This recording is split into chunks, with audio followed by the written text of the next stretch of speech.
أعوذ بالله من الشيطان الرجيم. بسم الله الرحمن الرحيم.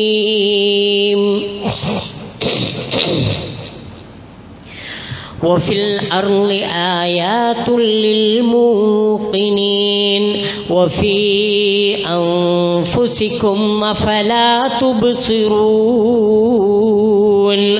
وفي السماء رزقكم وما توعدون. فورب السماء والأرض إنه لحق مثل ما أنكم تنطقون. സമാദരണീയരായ സത്യവിശ്വാസികളെ, മാന്യ സത്യവിശ്വാസിനികളെ, അള്ളാഹുവിൻ്റെ വിധിവിലക്കുകൾ മാനിച്ച് ധർമ്മനിഷ്ഠയോടെ ജീവിക്കാൻ ശ്രദ്ധിക്കണമെന്ന് എന്നോടെന്ന പോലെ നിങ്ങളോടും ഞാൻ ആദ്യമേ ഉണർത്തുകയും തഖ്വ കൊണ്ട് വസിയ്യത്ത് ചെയ്യുകയും ചെയ്യുന്നു.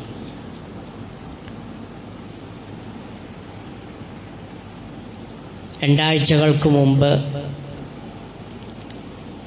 വിശ്വാസികളും അല്ലാത്തവരുമൊക്കെ തീക്ഷ്ണമായ ചൂടിനെപ്പറ്റിയും മഴ പെയ്യേണ്ടതിൻ്റെ ആവശ്യകതയെക്കുറിച്ചുമൊക്കെയാണ് നിരന്തരം ചർച്ച ചെയ്തുകൊണ്ടിരുന്നത്. വിശ്വാസികളായ നമുക്ക് അള്ളാഹുവിനോട് മഴയ്ക്ക് വേണ്ടി പ്രാർത്ഥിക്കുക എന്ന ചര്യയുണ്ട്. അത് എല്ലാവരും നിർവഹിച്ചു. മഴയ്ക്ക് വേണ്ടിയുള്ള നമസ്കാരങ്ങളും പ്രാർത്ഥനകളും നിരന്തരമായി നടന്നു. അൽഹംദുലില്ലാഹ്, അന്തരീക്ഷം മാറി. ആ കഴിഞ്ഞ ചൂട് തൽക്കാലത്തേക്ക് അതേക്കുറിച്ചുള്ള ചൂടേറിയ ചർച്ചയൊക്കെ നിന്നിട്ടുണ്ട്. ഇനി നമ്മൾ ചർച്ച ചെയ്യുന്നത് മഴയെക്കുറിച്ചാണ്. എന്നുവെച്ചാൽ ഒരു സംഗതി കഴിഞ്ഞ് മറ്റൊരു സംഗതി വന്നപ്പോൾ ആദ്യം അനുഭവിച്ചതൊക്കെ ഏറെക്കുറെ മനുഷ്യന്മാർ മറന്നു, അല്ലെങ്കിൽ മറക്കും. അത് മനുഷ്യൻ്റെ ഒരു സ്വഭാവമാണ്. വിശ്വാസികൾ എന്ന നിലക്ക് ഇവിടെയൊക്കെ നമുക്ക് ഇസ്ലാം നൽകുന്ന പാഠങ്ങൾ ഉൾക്കൊള്ളുകയും അതിലൂടെ അള്ളാഹുവും ഖുർആനും നൽകുന്ന ദൃഷ്ടാന്തങ്ങൾ ഉൾക്കൊള്ളുകയും അള്ളാഹുവിൻ്റെ അനുഗ്രഹങ്ങൾക്ക് നന്ദി പ്രകാശിപ്പിക്കുകയും ചെയ്യുക എന്നതാണ് ഇവിടെ വിശ്വാസികൾ സ്വീകരിക്കേണ്ട നിലപാട്. സോഷ്യൽ മീഡിയയിലൊക്കെ മഴയ്ക്ക് വേണ്ടിയുള്ള പ്രാർത്ഥന നടത്തിക്കൊണ്ടിരിക്കുന്നതിനെക്കുറിച്ചൊക്കെ വലിയ ട്രോളുകളും വലിയ പരിഹാസങ്ങളുണ്ടായിരുന്നു. ഇവരിവിടെ ഇങ്ങനെ പ്രാർത്ഥിച്ചതുകൊണ്ട് മഴ പെയ്യോ? അത് സത്യത്തിൽ വിശ്വാസിയുടെ വിശ്വാസം വർദ്ധിപ്പിക്കാനേ ഉതകുള്ളൂ. നമുക്ക് ഉറപ്പുണ്ട് പെയ്യുന്നു, യാതൊരു സംശയവുമില്ല. അതെന്തുകൊണ്ടാണ് അങ്ങനെ? എന്താ കൃത്യമായി മഴ എന്ന് നിർവചിക്കാൻ ശാസ്ത്രത്തിന് സാധിച്ചിട്ടില്ല എന്നതൊരു വസ്തുതയാണ്. നീരാവി മേൽപോട്ട് പൊങ്ങി കാറ്റടിക്കുമ്പോൾ ഘനീഭവിച്ച് മഴ തുള്ളികളായി പെയ്യുന്നു എന്നത് അതിൻ്റെ ഭൗതികമായ ചെറിയ ഒരു വീക്ഷണവും ചെറിയ ഒരു വസ്തുതയുമാണ്. പക്ഷെ ആ കാറ്റെങ്ങനെയുണ്ടാകുന്നു? അതെന്തുകൊണ്ട് വിചാരിക്കുന്നിടത്ത് പെയ്യുന്നില്ല? എന്തുകൊണ്ട് ആലിപ്പഴ വർഷങ്ങളായി മാറുന്നു? എത്ര സമയത്തേക്ക് പെയ്യുന്നു? ആരാണതിൻ്റെയൊക്കെ പിന്നിൽ? കഴിഞ്ഞ 1-2 ആഴ്ചകളിൽ വിശ്വാസികളുടെ ചിന്തകളെ പിടിച്ച് കുലുക്കുന്ന ഇത്തരം ഖുർആനിക പരാമർശങ്ങൾ നമ്മൾ കേൾക്കുകയും പഠിക്കുകയും ചെയ്തു. വിശ്വാസിയുടെ ഒന്നാമത്തെ നിലപാട് തന്നെയാണ്. റഹ്മാനായ റബ്ബിൻ്റെ അപാരമായ കഴിവിനെക്കുറിച്ച് ബോധ്യപ്പെടുക. വിശുദ്ധ ഖുർആനിലെ സൂറത്തു ദാരിയാത്തിലെ 51-ാമത്തെ അധ്യായം സൂറത്തു ദാരിയാത്തിലെ നമ്മൾ സാധാരണ പാരായണം ചെയ്യുകയും കേൾക്കുകയും ചെയ്യുന്ന ഏതാനും സൂക്തങ്ങളാണ് ഖുതുബയുടെ ആദ്യത്തിൽ ഞാൻ ഓതി കേൾപ്പിച്ചത്. വഫിൽ അർളി ആയാത്തുൻ ലിൽ മൂഖിനീൻ. ഈ ഭൂമുഖത്ത് അള്ളാഹുവിൽ ദൃഢമായി വിശ്വസിക്കുന്ന ആളുകൾക്ക് എമ്പാടും ദൃഷ്ടാന്തങ്ങളുണ്ട്. ആയത്ത് എന്ന ആ ഒരു പ്രയോഗത്തിന് വിവിധ അർത്ഥതലങ്ങളുണ്ട്. വിശുദ്ധ ഖുർആനിലെ ആയത്തുകൾ തന്നെയും ഒരു ദൃഷ്ടാന്തമാണ്. അതുകൊണ്ട് ഖുർആനിലെ സൂക്തങ്ങൾക്ക് ആയത്ത് എന്നാണ് പറയാറുള്ളത്. ആലോചിച്ചോക്കോളൂ, അൽഹംദുലില്ലാഹി റബ്ബിൽ ആലമീൻ എന്നൊരു സത്യവിശ്വാസി അർത്ഥം പറഞ്ഞ് പറയുമ്പോൾ ഓരോ തവണയും അതിൻ്റെ അർത്ഥതലങ്ങളെക്കുറിച്ച് ചിന്തിക്കുകയാണെങ്കിൽ ആഴത്തിലേക്ക് ഇറങ്ങിച്ചെല്ലുന്ന വിശാലമായ അർത്ഥ തലങ്ങൾ വിശ്വാസിക്ക് അതിൽ കാണാൻ പറ്റും. നമ്മളൊക്കെ എന്ന് പാരായണം ചെയ്യാൻ തുടങ്ങിയിട്ടുണ്ട് അൽഹംദുലില്ലാഹി റബ്ബിൽ ആലമീൻ. അർത്ഥം അറിയാത്തവന് ചിലപ്പോൾ മടുപ്പ് തോന്നിയെന്ന് വരും. അർത്ഥവും ആശയവും ഗ്രഹിക്കുന്നവന് ഒരിക്കലും മടുപ്പ് തോന്നിയിട്ടില്ല ആ അൽഹംദുലില്ലാഹി റബ്ബിൽ ആലമീൻ എന്ന് പറയുന്നതിനെ കുറിച്ച്. അതിൻ്റെ ഓരോ പദവും ഗ്രന്ഥങ്ങളോ ആയി വിശദീകരിക്കാവുന്നതാണ്. അല്ലാഹുവിനെ സ്തുതിക്കുന്ന ആ സ്തുതി ഹംദ്. ആരാണ് റബ്ബ്, എന്താണ് ആലമ്, എന്താണ് ആലമീൻ ഒക്കെ വിശദീകരിക്കപ്പെടേണ്ടതാണ്.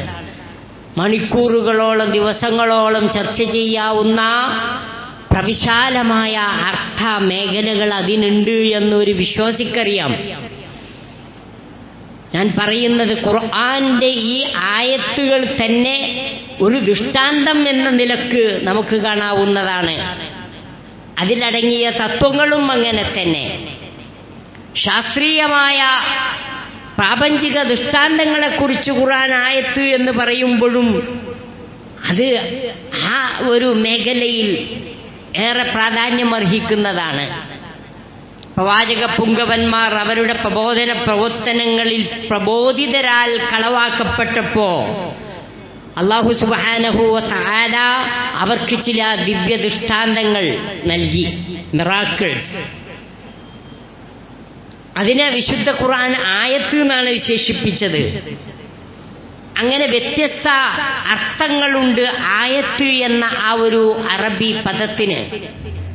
അല്ലാഹു സുബ്ഹാനഹു വ തആല വിശ്വാസിയെ ഓർമ്മിപ്പിക്കുന്നു, ഫിൽ അർളി ആയാത്തുൻ ലിൽ മുഖിനീൻ. സുദൃഢമായ വിശ്വാസം വെച്ചു പുലർത്തുന്ന വിശ്വാസിക്ക് ഈ ഭൂമുഖത്ത് പല കാര്യങ്ങളിലും ഒട്ടേറെ ദൃഷ്ടാന്തങ്ങളുണ്ട്. വഫീ അൻഫുസികും അഫലാ തുബ്സിറൂൻ. ഇനി മനുഷ്യൻ തന്നെത്താൻ ഒന്ന് ചിന്തിക്കുകയാണെങ്കിൽ എല്ലാം വളരെയേറെ മനുഷ്യനെ അത്ഭുതപ്പെടുത്തുന്ന ചില ദൃഷ്ടാന്തങ്ങളാണ്. അവന്റെ സ്കിന്ന്, അവന്റെ ആ ശരീരം കോടാനക്കോടി സെല്ലുകളാൽ നിർമ്മിതമായ അവന്റെ ആ ശരീരം, ആ ശരീരത്തിലെ വളരെ മൈന്യൂട്ടായ ഓരോ പ്രവർത്തനങ്ങള്, അതൊക്കെ അത്ഭുതം. അവന്റെ ബ്രെയിൻ അത്ഭുതമാണ്, അവന്റെ കിഡ്നി അത്ഭുതമാണ്. അവന്റെ ശരീരത്തിലെ പ്രവർത്തനങ്ങളുടെ ഓരോ വ്യവസ്ഥിതിയും നോക്കുമ്പോൾ വളരെ വളരെ അത്ഭുതം നിറഞ്ഞതാണ്. അതുകൊണ്ടാണ് നിരീശ്വര നിർമ്മത പ്രസ്ഥാനത്തിന് ഏറെ സംഭാവനകൾ അർപ്പിച്ച ഡാർവിന്റെ ഉസ്താദായ ലാമാർക്ക് പറഞ്ഞത്, കണ്ണിനെ കുറിച്ച് എന്ത് പറഞ്ഞിട്ട് നമുക്കത് ഒപ്പിക്കാൻ പറ്റണില്ല. പക്ഷേ ഇതൊക്കെ ഇങ്ങനെ അങ്ങോട്ട് വെറുതെ ഉണ്ടായതാന്ന് എനിക്ക് പറയാൻ കഴിയുന്നില്ല. അത്ര സൂക്ഷ്മമായ പ്രവർത്തനങ്ങളും വ്യവസ്ഥിതികളുമാണ് അതിൻ്റെ പിന്നിൽ പ്രവർത്തിച്ചിട്ടുള്ളത്. നിഷേധിക്കാൻ കഴിയില്ല. പക്ഷേ ഒരു ദൈവമുണ്ട് എന്ന് പറയുന്നത് എനിക്ക് അസഹ്യമാണ്, അത് പറയാനൊട്ട് കഴിയണമില്ല. അതുകൊണ്ട് ദൈവമുണ്ടോ ഇല്ലയെന്ന് ചോദിച്ചാൽ പറയാൻ കഴിയാത്ത ഒരു കോലത്തിൽ ലാമാർക്കിന് ഡാർവിന്റെ ഉസ്താദിന് പറയേണ്ടി വന്നുവെങ്കിൽ അവിടെ അള്ളാഹുവിൻ്റെ ആ ശക്തമായ സൃഷ്ടി വൈഭവം ഓരോ വിശ്വാസിക്കും കാണാൻ പറ്റും. വഫീ അൻഫുസികും അഫലാ തുബ്സിറൂൻ വഫീ സ്സമാഇ റിസ്ഖുകും വമാ തുഅദൂൻ. വാനലോകത്ത് ഉപരിലോകത്ത് നിങ്ങളുടെ റിസ്ക് ഉണ്ട്. അത്ഭുതമല്ലേ അള്ളാഹുവിന്റെ പ്രയോഗം. ആ വാനലോകത്തു നിന്നുള്ള അനുഗ്രഹീതമായ അൻസൽനാ മാഅൻ മുബാറക്കൻ എന്നും തൊഹൂറൻ എന്നും പ്രയോഗങ്ങളുണ്ട് ഖുർആനിൽ. മതർ എന്ന് പ്രയോഗിച്ചതൊക്കെ ശിക്ഷയ്ക്ക് വേണ്ടി ഇറക്കിയ മഴയെക്കുറിച്ചാണ് മതർ എന്ന പ്രയോഗങ്ങൾ. വഅംതർനാ അലൈഹിം എന്നൊക്കെ പറഞ്ഞ പ്രയോഗങ്ങൾ ഏതേത് ജനവിഭാഗങ്ങളെ അള്ളാഹു നശിപ്പിക്കാൻ വേണ്ടി മഴ വർഷിപ്പിച്ചിട്ടുണ്ടോ അതേക്കുറിച്ചാണ് മതർ എന്ന് അള്ളാഹു പ്രയോഗിച്ചത്. അല്ലാത്തടത്തൊക്കെ വഅൻസൽനാ മിനസ്സമാഇ മാഅൻ എന്ന പ്രയോഗങ്ങളാണ് നമുക്ക് കാണുക. ഉപരിലോകത്തു നിന്ന് അല്ലാഹു സുബ്ഹാനഹു വ തആല കടലിലെ മലിനമായ ജലത്തിൽ നിന്നും നീരാവിയായി നല്ല ജലാംശം ഉയർത്തി അവിടെ കാറ്റ് വീശി അത് ഘനീഭവിച്ച് മഴത്തുള്ളികളായി അല്ലാഹു സുബ്ഹാനഹു വ തആല ഉദ്ദേശിച്ച സ്ഥലങ്ങളിൽ അതിനെ വർഷിപ്പിക്കുകയുണ്ടായി. അത് മനുഷ്യനാൽ കഴിയുന്ന ഒരു സംഗതിയല്ല. വിവരമില്ലാത്ത ശിർക്കിന്റെയും കുഫറിന്റെയും ഭാഗം മനസ്സിൽ കൊണ്ടു നടക്കുന്ന ചില ആളുകളൊക്കെ അത് ഔലിയാക്കന്മാരുടെ കറാമത്തായിട്ടും മറ്റൊക്കെ പറയുമെങ്കിലും അല്ലാഹു സുബ്ഹാനഹു വ തആല യാണ് എന്നല്ല, അല്ലാഹു മാത്രമാണ് മഴ വർഷിപ്പിക്കുന്നത്. അതിലൊരാൾക്കും പങ്കില്ല. വയുനസിൽ ഗൈസ വയഅലമു മാ ഫിൽ അർഹാം വമാ തദ്രി നഫ്സുൻ മാദാ തക്സിബു ഗദൻ വമാ തദ്രി നഫ്സുൻ ബിഅയ്യി അർളിൻ തമൂത്ത് എന്ന വിശുദ്ധ ഖുർആനിലെ ആയത്ത് നമ്മൾ കഴിഞ്ഞ തവണ കേൾക്കുകയുണ്ടായി.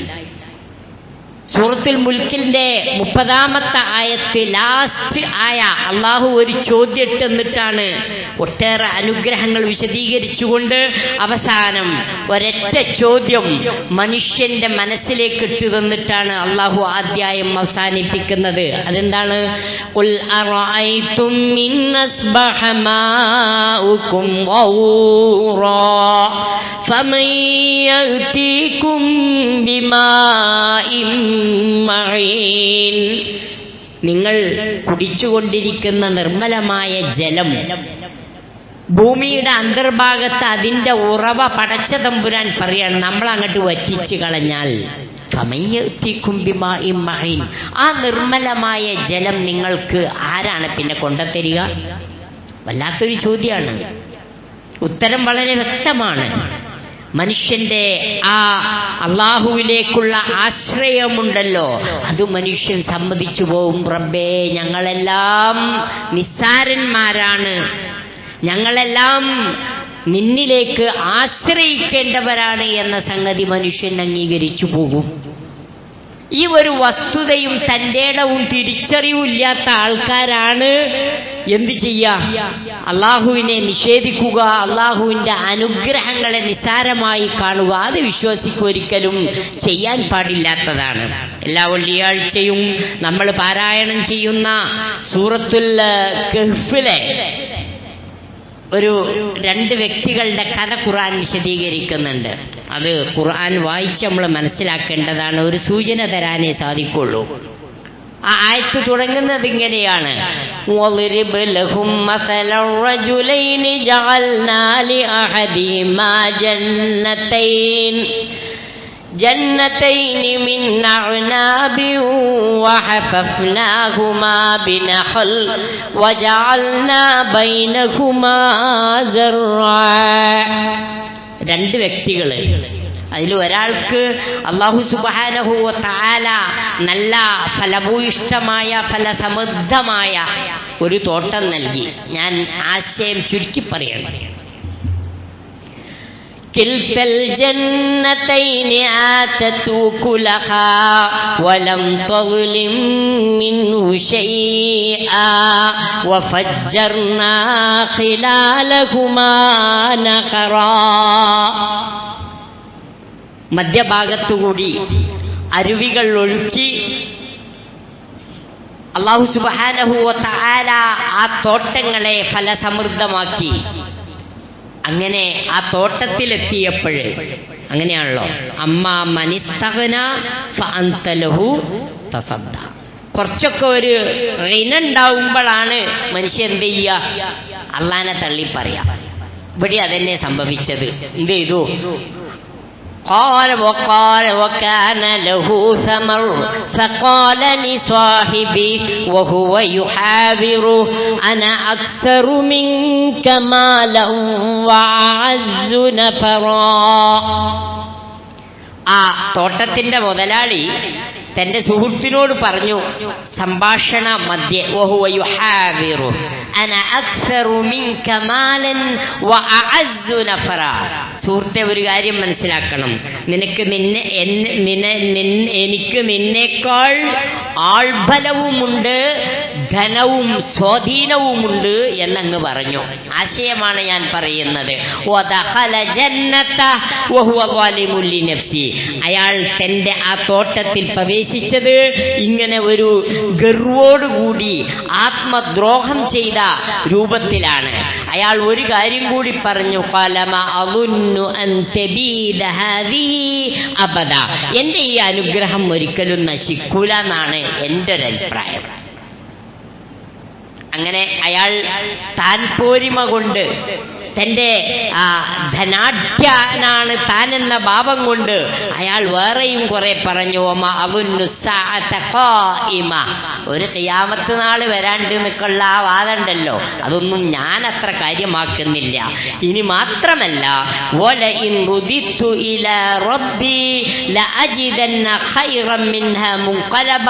ഇനി റബ്ബിങ്കലേക്ക് മടക്കപ്പെട്ടാൽ തന്നെ ഇതിനേക്കാൾ ഉഷാറായിട്ട് വല്ലോത്തും എനിക്ക് കിട്ടും. ഞാൻ മോശക്കാരനല്ല, ഞാനും റബ്ബും അങ്ങനെയാണ്, അങ്ങനെയൊക്കെയാണല്ലോ ഉള്ളവർക്ക് തോന്നുക. അതുകൊണ്ടാണ് പേരൻ്റെ അമ്മരത്ത് എന്ത് എഴുതിയക്കല്, ആദാമിൻ ഫളിലി റബ്ബി, ഇതിൻ്റെ റബ്ബ് തന്നതാണ്, ബാക്കി ഓനറിയില്ല, കേൾക്കാൻ താല്പര്യമില്ല. എന്താണ്? ബുലുവനി, പഠിച്ചോന്നെ പരീക്ഷിക്കാൻ വേണ്ടി തന്നതാണ് ഇതൊക്കെ, ഇതൊന്നും എൻ്റെതല്ല. റബ്ബ് പരീക്ഷിക്കുകയാണ്. അഷ്കുർ അം അക്ഫുർ, ഞാൻ റബ്ബിനോട് നന്ദി കാണിക്കുന്നുണ്ടോ നന്ദികേട് കാണിക്കുന്നുണ്ടോ എന്നറിയാൻ റബ്ബ് പരീക്ഷിക്കാൻ വേണ്ടി തന്ന ഭൗതിക വിഭവം മാത്രമാണിത് എന്ന ഭയപ്പാടോടെയാണ് അള്ളാഹു നൽകിയ അനുഗ്രഹങ്ങളെ ഓരോ നിമിഷവും ആ സത്യവിശ്വാസി ഉപയോഗിക്കുക. ഇവിടെ നോക്കൂ നിങ്ങൾ, ഗർവ്, താൻ ധനാഢ്യനാണെന്ന ഒരു തോന്നൽ, കാറൂനിസം എന്ന് വേണമെങ്കിൽ നമുക്കതിനെ വിളിക്കാം. കാറൂനും അതന്നെയാണ് ചെയ്തത്. അങ്ങനെ ആ തോട്ടം അല്ലാഹു നശിപ്പിക്കുകയാണ്. അപ്പോ മറ്റേ വിശ്വാസി അയാളെ ഉപദേശിക്കുന്ന കുറെ ഉപദേശങ്ങളുണ്ട്. നമ്മൾ മനസ്സിലാക്കേണ്ട സംഗതി ഇതാണ്, ഏത് അനുഗ്രഹം വരുമ്പോഴും നമ്മൾ അള്ളാഹുവിനെ മറക്കാൻ പാടില്ല. ഈ അനുഗ്രഹങ്ങളൊക്കെ നൽകുമ്പോൾ തന്നെ അല്ലാഹു സുബ്ഹാനഹു വ തആല അതിൻ്റെ കൂടെ മറ്റ് ചില ഉദ്ദേശങ്ങൾ കൂടി ലക്ഷ്യം വെക്കുന്നുണ്ട്. ഇപ്പോൾ ഉദാഹരണത്തിന് മഴയാണെങ്കിൽ ആ അനുഗ്രഹീതമായ മഴയെക്കുറിച്ച് പ്രതിപാദിക്കുമ്പോഴൊക്കെ അല്ലാഹു സുബ്ഹാനഹു വ തആല അവിടെ വിശ്വാസിയെ ഓർമ്മിപ്പിക്കുന്ന ഒരു സംഗതിയുണ്ട്. അതെന്താണ്? അല്ലാഹു ആ വിശ്വാസിക്ക് അവിടെ ആ മഴ മൂലം നൽകുന്ന ആ ഒരു അനുഗ്രഹം എന്ന് പറയുന്നത് വരാനിരിക്കുന്ന പരലോക ജീവിതത്തെക്കുറിച്ചുള്ള ഒരു ബോധമാണ്. وَنَزَّلْنَا مِنَ السَّمَاءِ مَاءً مُبَارَكًا فَأَنبَتْنَا بِهِ جَنَّاتٍ وَحَبَّ الْحَصِيدِ وَالنَّخْلَ بَاسِقَاتٍ لَهَا طَلْعٌ نَضِيدٌ رِزْقًا لِلْعِبَادِ. അള്ളാഹു മഴ മൂലം ഇവിടെ നൽകിയ ആ സസ്യലതാദികള്, അതുപോലെ തന്നെ അനുഗ്രഹീതമായ ഫലവർഗങ്ങള്, അങ്ങനെ മനുഷ്യന് നൽകിയ അന്നം, അതൊക്കെ പറഞ്ഞിട്ട് അള്ളാഹു ഓർമ്മിപ്പിക്കുന്നത് എന്താ? വഅഹ്യൈനാ ബിഹി ബൽദതൻ മൈത കദാലിക്കൽ ഖുറൂജ്. നിർജീവമായ ഭൂമിക്ക് അല്ലാഹു സുബ്ഹാനഹു വ തആല അവിടെ സസ്യലം മഴ പെയ്യിപ്പിച്ച് വെള്ളം വർഷിപ്പിച്ച് സസ്യലതാദികൾ മുളച്ചു പൊങ്ങുന്നത് പോലെ ഒരു നാൾ ഈ ഭൂമിയിൽ നിന്ന് മരണപ്പെട്ട മനുഷ്യന്മാരെയൊക്കെ അല്ലാഹു സുബ്ഹാനഹു വ തആല പുറത്തേക്ക് കൊണ്ടുവരും. والله الذي أرسل الرياح فتثير سحابا فسقناه إلى بلد ميت فأحيينا به الأرض بعد موتها كذلك النشور. ഈ അനുഗ്രഹങ്ങളെക്കുറിച്ചൊക്കെ പറഞ്ഞിട്ട് അള്ളാഹു മനുഷ്യനെ ഓർമ്മിപ്പിക്കുന്നത് ആ നുശൂറിനെ പറ്റിയാണ്, മരണാനന്തര ജീവിതത്തെക്കുറിച്ചാണ്. ഈ ജീവിതം ക്ഷണികമാണെന്ന യാഥാർത്ഥ്യത്തെക്കുറിച്ചാണ്, നശ്വരമാണെന്ന കാര്യത്തെക്കുറിച്ചാണ്. അതുകൊണ്ട് അള്ളാഹുവിൻ്റെ അനുഗ്രഹങ്ങൾ അനുഭവിക്കുന്ന ഓരോ വിശ്വാസിയും ആ അനുഗ്രഹത്തിലുള്ള പാഠങ്ങൾ ഉൾക്കൊള്ളണം. ഫവറബ്ബിസ് സമാഇ വൽ അർളി ഇന്നഹു ലഹഖ്ഖുൻ അന്തും തന്തിഖൂൻ. ആ പരലോകവും പുനർജന്മവും അള്ളാഹുവിനെ കണ്ടുമുട്ടുക എന്നതുമൊക്കെ തന്നെ അള്ളാഹുവാണ്, നിങ്ങൾ സംസാരിച്ചു കൊണ്ടിരിക്കുന്നു എന്ന പോലെ വരാനിരിക്കുന്ന ഒരു യാഥാർത്ഥ്യമാണെന്ന് അള്ളാഹു നമ്മെ ബോധ്യപ്പെടുത്തുന്നു.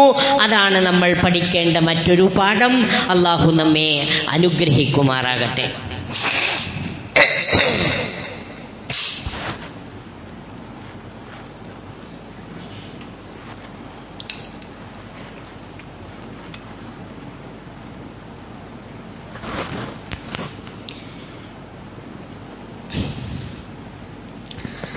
الحمد لله الذي هدانا لهذا وما كنا لنهتدي لولا أن هدانا الله والصلاة والسلام على رسول الله وعلى آله وصحبه أجمعين. أيها الناس اتقوا الله حق تقاته ولا تموتن إلا وأنتم مسلمون. അള്ളാഹുവിൻ്റെ വിധിവിലക്കുകൾ മാനിച്ച് തഖ്വയോടെ ജീവിക്കാൻ ശ്രദ്ധിക്കണമെന്ന് എന്നോടെന്ന പോലെ ഒരിക്കൽ കൂടി നിങ്ങളോടും ഉണർത്തുകയും ഉപദേശിക്കുകയും ചെയ്യുന്നു. നമ്മുടെ സെക്കൻഡറി ക്ലാസ്സുകളുടെയൊക്കെ റിസൾട്ട് വന്ന് കുട്ടികളൊക്കെ ഉന്നത പഠനത്തെക്കുറിച്ച് ചിന്തിക്കുന്ന ഒരു സമയമാണ്. കുട്ടികളും രക്ഷിതാക്കളും ഒരുപോലെ ഉത്കണ്ഠാകുലരാണ്. പ്രത്യേകിച്ച് 10ാം ക്ലാസ് കഴിഞ്ഞാൽ നമ്മുടെ മലബാർ മേഖലയിൽ ഉത്കണ്ഠ കൂടും. കാരണം ഇവിടെ വേണ്ടത്ര പഠിക്കാനുള്ള സീറ്റുകളില്ല, അതിനുള്ള സൗകര്യങ്ങളുമില്ല. അതൊക്കെ തെക്ക് ഭാഗത്ത് മാത്രം മതി എന്ന് ചില ആളുകൾ കാലാകാലങ്ങളായി തീരുമാനിച്ചു വെച്ച പോലെയാണ്. ഭരിക്കുന്ന ഭരണാധിപന്മാർ എത്ര മാറിയിട്ടും അത്തരം ചിന്തകൾക്കൊന്നും വലിയ മാറ്റങ്ങൾ ഉണ്ടാക്കാൻ കഴിഞ്ഞിട്ടില്ല. കുറേ വച്ചും പുളിയൊക്കെ ഉണ്ടാകും. അപ്പോൾ ഒരു കുറച്ച് എന്തെങ്കിലും ഒന്ന് എറിഞ്ഞു കൊടുക്കും, നിങ്ങൾക്ക് അത്ര മതി എന്നുള്ള കോലത്തിൽ നിൽക്കും. അതോടുകൂടി ഒച്ചപ്പാടൊക്കെ നിൽക്കും. അതങ്ങനെ തന്നെ പോകും. കുറേയൊക്കെ മാറ്റങ്ങൾ വന്നിട്ടുണ്ട്, പക്ഷെ പോരാന്നർത്ഥം.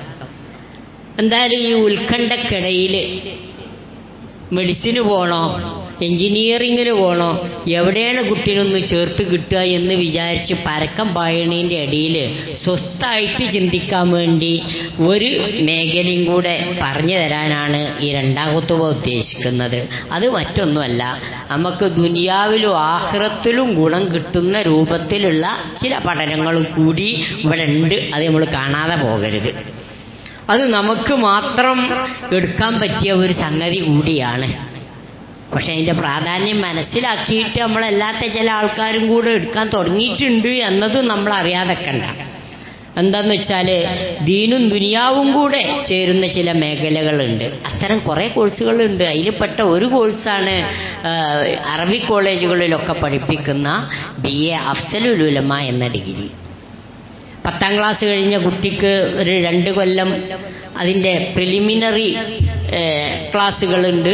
അത് കഴിഞ്ഞ് ഒരു 3 കൊല്ലം ഡിഗ്രി തലത്തിലുള്ള കോഴ്സുണ്ട്.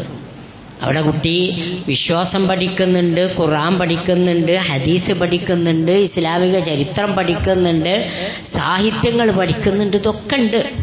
പക്ഷേ എന്തുകൊണ്ടോ അവിടേക്ക് പലപ്പോഴും നമ്മളാണ്ട് ചിന്തിച്ചെത്തിയിട്ടില്ല.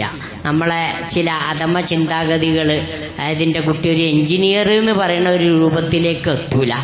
എവിടെ എത്തുള്ളൂ? ഓൻ വെറും ഒരു ബിലീവറേ ആവുള്ളൂ. ഡോക്ടറും ആവൂല, എൻജിനീയറും ആവൂല, ഒരു ബിലീവർ മാത്രമായി മാറും. ആ ബിലീവർ ഒരു വിശ്വാസിയാണ്. സത്യത്തിലാകേണ്ടത് ഇതൊക്കെ എടുത്താലും ഓ നല്ലൊരു ബിലീവറായി മാറണം. അതിനനുസരിച്ചുള്ള ഇൽമ് നമുക്ക് കിട്ടണം. നമ്മളുടെ ഈ വളർന്നു വരുന്ന തലമുറയിൽ എന്തുകൊണ്ട് മതനിരാസം വല്ലാതെ വേരോടുന്നു എന്ന് ചോദിച്ചാൽ ആ മദ്രസ ക്ലാസ്സിൽ കിട്ടിയ ഏതാനും വിവരം മാത്രമാണ്. ഓൻ അത് വെച്ചാണ് ഇസ്ലാമിനെ അളക്കുന്നതും പഴിക്കുന്നതും ഒക്കെ. ആ ഒരു അവസ്ഥക്ക് മാറ്റം വരണം. നമ്മുടെ കുട്ടികൾ ദീന് പഠിക്കണം, ഖുർആൻ പഠിക്കണം.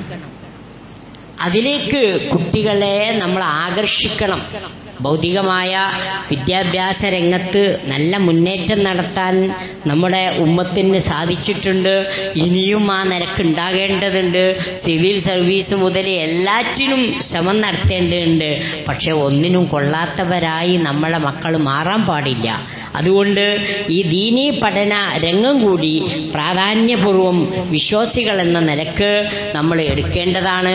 അല്ലാഹു സുബ്ഹാനഹു വ തആല വിശ്വാസികൾ എന്ന നിലക്ക് നമുക്ക് നമ്മോട് ആവശ്യപ്പെടുന്ന ഒരു സംഗതി കൂടിയാണത്. മൻ യുരിദില്ലാഹു ബിഹി ഖൈറൻ യുഫഖിഹു ഫിദ്ദീൻ. ആർക്കെങ്കിലും ഖൈർ നൽകാൻ അല്ലാഹു ഉദ്ദേശിച്ചാൽ ദീനിൽ അല്ലാഹു സുബ്ഹാനഹു വ തആല പഠിക്കാനുള്ള അവസരം അള്ളാഹു ഒരുക്കി തരുമെന്നാണ് നബി തിരുമേനി സല്ലല്ലാഹു അലൈഹി വസല്ലമ പഠിപ്പിച്ചിട്ടുള്ളത്. ഇന്നൽ ഉലമാ വറസത്തുൽ അംബിയാ.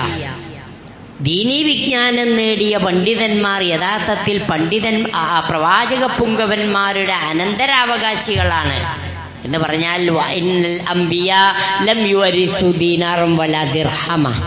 അവരെ ദീനാറും ദിർഹമും അല്ല അവർ അനന്തരാവകാശമായി ഏറ്റെടുത്തിട്ടുള്ളത്. പ്രവാചകൻ വഫാത്തായതിനു ശേഷം മദീന കമ്പോളത്തിന് നല്ല തിരക്ക് നടക്കുമ്പോൾ അബൂ ഹുറൈറ റളിയല്ലാഹു അൻഹു മദീന പള്ളിയിൽ നിന്ന് ഇറങ്ങിയിട്ട് ആൾക്കാരോട് ചെന്ന് പറഞ്ഞു, എന്താ പെങ്ങളൊക്കെ കൂടെ ഇവിടെ കൂടി ഇങ്ങനെ തിരക്കി നിൽക്കണ ഈ അങ്ങാടിയിൽ? അവിടെ മദീന പള്ളിയിൽ ദീനാറും ദിർഹമും ഓരിച്ചു കൊടുക്കുന്നുണ്ട്. അള്ളാന്റെ റസൂലിന്റെ കുറച്ച് അനന്തരാവകാശം അവിടെ കൊടുക്കുന്നുണ്ട്, അങ്ങോട്ട് എല്ലിയേറുന്നു. ആളുകൾ പലരും ഓടി പള്ളിയിലെത്തി നോക്കുമ്പോൾ അവിടെ ഇൽമിന്റെ സദസ്സ. അവിടെ ഒരു തിരുത്ത് വേണ്ടി വന്നു.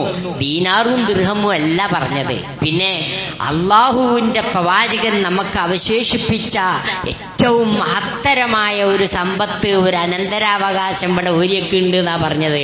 അതാണ് നമ്മൾ ഈ കാണുന്നത്. അതാർക്കും വലിയൊരു താല്പര്യമില്ലാത്ത അവസ്ഥയിലെത്തിയിട്ടുണ്ട്. നമ്മളുടെ ചിന്തകൾ മാറേണ്ടതുണ്ട്.